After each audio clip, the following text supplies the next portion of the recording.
In today's video, I'm going to teach you how to create and share a company calendar in Google Calendar. First, open your browser and go to calendar.google.com, then sign in with your account. On the left side, look for the plus icon next to Other Calendars and choose Create New Calendar. Give your calendar a clear name, like Company Events, so everyone knows what it's for.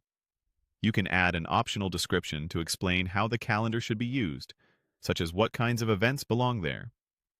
Make sure the time zone matches your team's primary location, since this helps keep meetings and deadlines aligned. When you're ready, click Create Calendar. Next, let's share it with your team.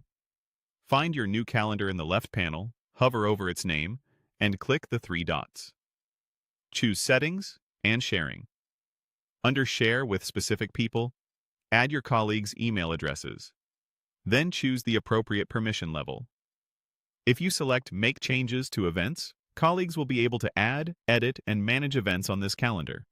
If you select See All Event Details, they'll only be able to view what's scheduled. Pick what fits your workflow and click Send. Your colleagues will get access right away, and you can always return here to update permissions as your team grows. If your organization uses Google Workspace, you can also adjust visibility for the whole company.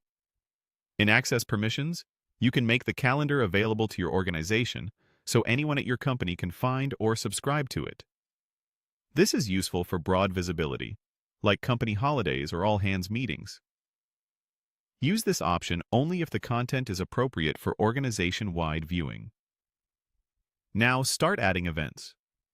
Click Create at the top left, and before you enter details, make sure you select your company calendar from the Calendar drop-down so events don't land on your personal calendar by mistake.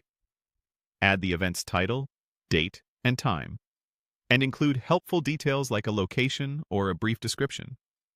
You might add guests if the meeting involves specific people. When everything looks good, click Save. From this point on, everyone you invited will see the events, and those with editing permissions can make updates as needed. Keeping event titles clear and consistent makes the calendar easier to scan, and double-checking the selected calendar each time prevents confusion.